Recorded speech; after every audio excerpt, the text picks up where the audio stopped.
എല്ലാവർക്കും നമസ്കാരം. Sreekrishna divine YouTube ചാനലിലേക്ക് എല്ലാവരെയും സ്വാഗതം ചെയ്യുന്നു.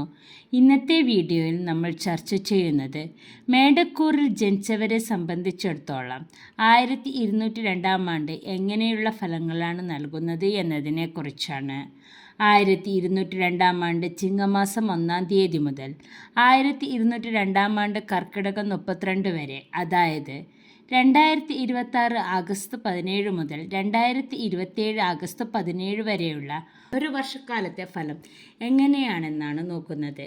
അശ്വതി, ഭരണി, കാർത്തിക ആദ്യ കാൽഭാഗം ഉൾക്കൊള്ളുന്ന മേടക്കൂറുകാർക്ക് 2026 ഒക്ടോബർ 31 വരെ വ്യാഴം 4-ലൂടെയാണ് ഗോചരം ചെയ്യുന്നത്. അതിനുശേഷം 5-ലേക്കും, പിന്നെ 2027 ജനുവരി 24 വ്യാഴം 4-ലും, 2027 ജൂൺ 25 ശേഷം 5-ലും, 2027 ജൂൺ 2 വരെ ശനി 12-ലും, ശേഷം ജന്മത്തിലും, 2026 ഡിസംബർ 5 വരെ രാഹു 11-ലും, ശേഷം 10-ലേക്കും, 2026 ഡിസംബർ 5 വരെ കേതു 5-ലും, അതിനുശേഷം 4-ലുമാണ് ഗോചരം ചെയ്യുന്നത്. ഈ വർഷം മേടക്കൂറുകാർക്ക് ഗുണദോഷ മിശ്രഫലത്തിൽ ഗുണാധിക്യമാണ് ഉണ്ടാകുക. കർമ്മരംഗത്ത് പുരോഗതിയും സാമ്പത്തിക ഗുണവും ഉണ്ടാകുമെങ്കിലും ഉദ്ദിഷ്ട കാര്യങ്ങൾ നടക്കാൻ ചില തടസ്സങ്ങൾ ഉണ്ടായേക്കാം. തൊഴിൽ രംഗത്ത് മികച്ച നേട്ടങ്ങളും ഉന്നതിയും കൈവരിക്കാൻ കഴിയുന്ന വർഷമാണിത്. മേലുദ്യോഗസ്ഥരുടെ പ്രീതി സമ്പാദിക്കാനും പുതിയ ഉത്തരവാദിത്തങ്ങൾ ഏറ്റെടുക്കാനും സാധിക്കും. ജോലിയിൽ സ്ഥാനക്കയറ്റത്തിനോ ശമ്പള വർധനവോ പ്രതീക്ഷിക്കാം. ഓഫീസ് അന്തരീക്ഷം അനുകൂലമായിരിക്കും. സഹപ്രവർത്തകരുടെ പിന്തുണ ലഭിക്കും. പുതിയ തൊഴിൽ അന്വേഷിക്കുന്നവർക്ക് ആഗ്രഹിക്കുന്ന രീതിയിലുള്ള മികച്ച അവസരങ്ങൾ വന്നു ചേരും. വിദേശ തൊഴിലിനായി ശ്രമിക്കുന്നവർക്ക് അനുകൂലമായ വിവരങ്ങൾ കേൾക്കാൻ സാധിക്കും. പ്രൊഫഷണൽ രംഗത്ത് സ്വന്തം കഴിവ് തെളിയിക്കാൻ ലഭിക്കുന്ന അവസരങ്ങൾ പൂർണ്ണമായി ഉപയോഗപ്പെടുത്താൻ കഴിയും. ജോലിയിലെ ടെൻഷനുകൾ കുറയും. സമാധാന അന്തരീക്ഷം സംജാതമാകും. വ്യാപാര വ്യവസായ രംഗത്ത് പ്രവർത്തിക്കുന്നവർക്ക് മികച്ച ലാഭം കൊയ്യാൻ കഴിയുന്ന വർഷമാണിത്. പുതിയ ബിസിനസ് സംരംഭങ്ങൾ തുടങ്ങാൻ ഉദ്ദേശിക്കുന്നവർക്ക് ഇത് അനുകൂല സമയമാണ്. നിലവിലുള്ള ബിസിനസ് വിപുലീകരിക്കാനും പുതിയ ശാഖകൾ ആരംഭിക്കാനും സാധിക്കും. ബിസിനസ് ആവശ്യങ്ങൾക്കായി നടത്തുന്ന യാത്രകൾ പുതിയ കരാറുകളിൽ എത്തിച്ചേരാൻ സഹായിക്കും. സർക്കാർ തലത്തിലുള്ള അനുമതികളും ലൈസൻസുകളും എളുപ്പത്തിൽ നേടിയെടുക്കാൻ സാധിക്കും. ചെറിയ തോതിലുള്ള ബിസിനസ് തുടങ്ങാൻ ആഗ്രഹിക്കുന്നവർക്ക് അനുകൂലമായ സമയമാണിത്. ഉന്നതരായ വ്യക്തികളുടെയോ ഉപദേഷ്ടാക്കളുടെയോ നിർദ്ദേശങ്ങൾ സ്വീകരിക്കുന്നത് ബിസിനസ്സിൽ ലാഭം വർദ്ധിപ്പിക്കാൻ സഹായിക്കും. ധനപരമായ നേട്ടങ്ങളും കാര്യവിജയവും ഈ വർഷം പ്രതീക്ഷിക്കാം. വിവിധ സ്രോതസ്സുകളിൽ നിന്ന് ധനവരുമാനം വർദ്ധിക്കുകയും കടബാധ്യതകളിൽ നിന്ന് മോചനം നേടാൻ കഴിയുകയും ചെയ്യും. പുതിയ ആസ്തികൾ, സ്ഥലം, വീട് എന്നിവ വാങ്ങാൻ സാധിക്കുന്ന സമയമാണിത്. സ്വർണം, മറ്റ് വിലപിടിപ്പുള്ള വസ്തുക്കൾ എന്നിവ സ്വന്തമാക്കാൻ യോഗമുണ്ട്. മുൻകാല നിക്ഷേപങ്ങളിൽ നിന്നും മികച്ച ലാഭവിഹിതം കൈവരും. ബാങ്ക് ലോണുകൾ സംബന്ധിച്ച തടസ്സങ്ങൾ നീങ്ങാനും എളുപ്പത്തിൽ ലഭിക്കാനും സാധ്യത കാണുന്നു. കുടുംബത്തിൽ സമാധാനവും സന്തോഷവും ഐക്യവും നിലനിൽക്കുന്ന വർഷമാണിത്. കുടുംബാംഗങ്ങൾ തമ്മിലുള്ള പരസ്പര സ്നേഹവും വിശ്വാസവും വർദ്ധിക്കും.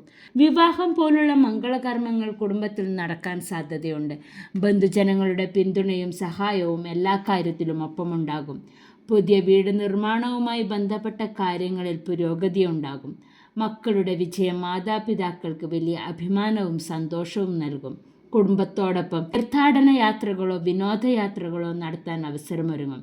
മക്കളെ സംബന്ധിച്ചുള്ള വിഷമങ്ങളിൽ നിന്ന് മോചനം നേടാൻ ഈ വർഷം സഹായിക്കും. രാഷ്ട്രീയ സാമൂഹിക രംഗത്തുള്ളവർക്ക് ഉന്നത പദവിയും അംഗീകാരവും പ്രശസ്തിയും ലഭിക്കാൻ സാധ്യത കാണുന്നു. മത്സര പരീക്ഷകളിലും ഉന്നത വിദ്യാഭ്യാസത്തിലും വിജയം നേടാൻ കഠിനാധ്വാനം ആവശ്യമാണ്. മത്സര പരീക്ഷകൾക്കും അഭിമുഖങ്ങൾക്കും തയ്യാറെടുക്കുന്നവർ അധിക പരിശ്രമങ്ങൾ നടത്തേണ്ടത് ആവശ്യമാണ്. ആത്മവിശ്വാസത്തോടു കൂടിയുള്ള തയ്യാറെടുപ്പുകൾ ലക്ഷ്യത്തിലെത്താൻ സഹായിക്കും. ടെക്നോളജി, സയൻസ്, ഗവേഷണം തുടങ്ങിയ മേഖലയിൽ പ്രവർത്തിക്കുന്ന വിദ്യാർത്ഥികൾക്ക് തങ്ങളുടെ കഴിവുകൾ തെളിയിക്കാൻ അവസരം വന്നു ചേരും. അലസത ഒഴിവാക്കി ലക്ഷ്യബോധത്തോടു കൂടി പ്രവർത്തിച്ചാൽ മികച്ച ഭാവി കെട്ടിപ്പടുക്കാനാകും. പൊതുവെ നല്ല ആരോഗ്യസ്ഥിതി ഈ വർഷം അനുഭവപ്പെടുമെങ്കിലും ചെറിയ തോതിലുള്ള അലർജി, വയറു സംബന്ധമായ അസുഖങ്ങൾ എന്നിവ വരാൻ സാധ്യതയുള്ളതിനാൽ ഭക്ഷണകാര്യത്തിൽ ശ്രദ്ധ വേണം. ജോലിയിലെ തിരക്കുകൾ കാരണം വിശ്രമം കുറയാൻ ഇട നൽകരുത്. കൃത്യസമയത്ത് ആഹാരം കഴിക്കുന്നതും ആഹാരകാര്യത്തിൽ അല്പം ശ്രദ്ധ നൽകുന്നതും ഉത്തമമാണ്. സാമ്പത്തിക ഇടപാടുകളിലും കടം കൊടുക്കലുകളിലും അതീവ ജാഗ്രത പാലിക്കുകയും പുതിയ കൂട്ടുകെട്ടുകളിൽ ഏർപ്പെടുമ്പോൾ അപരിചിതരെ അന്ധമായി വിശ്വസിക്കാതിരിക്കുകയും തൊഴിൽ സ്ഥലത്തോ ബിസിനസ്സിലോ ആരെയും അമിതമായി ആശ്രയിക്കാതെ സ്വന്തം കാര്യങ്ങൾ നേരിട്ട് ശ്രദ്ധിക്കുകയും വാഹനമോടിക്കുമ്പോൾ കർശനമായ ട്രാഫിക് നിയമങ്ങൾ പാലിക്കുകയും അശ്രദ്ധ ഒഴിവാക്കുകയും ചെയ്യുക. കോപവും അനാവശ്യ വാശികളും നിയന്ത്രിക്കുന്നത് ബന്ധങ്ങൾ തകരാതിരിക്കാൻ സഹായിക്കും. മേടക്കൂറുകാർക്ക് ദോഷഫലങ്ങൾ ലഘൂകരിക്കുന്നതിനും ഐശ്വര്യം വർദ്ധിപ്പിക്കുന്നതിനുമായി ചൊവ്വാഴ്ച ഭഗവതി ക്ഷേത്രം നടത്തുകയും ദേവിക്ക് കുങ്കുമാർച്ചന നടത്തുന്നതും അതീവ ഗുണകരമാണ്. വ്യാഴാഴ്ചകളിൽ മഹാവിഷ്ണു ക്ഷേത്ര ദർശനം നടത്തുന്നതും ജന്മനക്ഷത്ര ദിവസം പാൽപ്പായസം വഴിപാടായി നടത്തുന്നതും ഉത്തമമായിരിക്കും. തടസ്സങ്ങൾ നീങ്ങി കാര്യവിജയം ഉണ്ടാകുന്നതിനായി ഗണപതി ഹോമം നടത്തുന്നതും പതിവായി വിഘ്നേശ്വരെ സ്മരിക്കുന്നതും ഉത്തമമാണ്. നരസിംഹമൂർത്തി ക്ഷേത്രത്തിൽ പാനകം വഴിപാടായി കഴിപ്പിക്കുന്നതും ഉത്തമമാണ്. ഇന്നത്തെ വീഡിയോ കണ്ടതിന് എല്ലാവർക്കും വലിയൊരു നന്ദി. ജഗദീശ്വരൻ നിങ്ങൾക്ക് ഐശ്വര്യവും സമാധാനവും നൽകട്ടെ എന്ന് പ്രാർത്ഥിക്കുന്നു. ഈ വീഡിയോ ഇഷ്ടപ്പെട്ടെങ്കിൽ please like, share and subscribe my channel. നിങ്ങളുടെ വിലപ്പെട്ട അഭിപ്രായങ്ങൾ കമൻറ്റ് ചെയ്യുക. പിന്തുണയ്ക്കുന്ന എല്ലാവർക്കും നന്ദി. അടുത്ത വീഡിയോയിൽ കാണാം.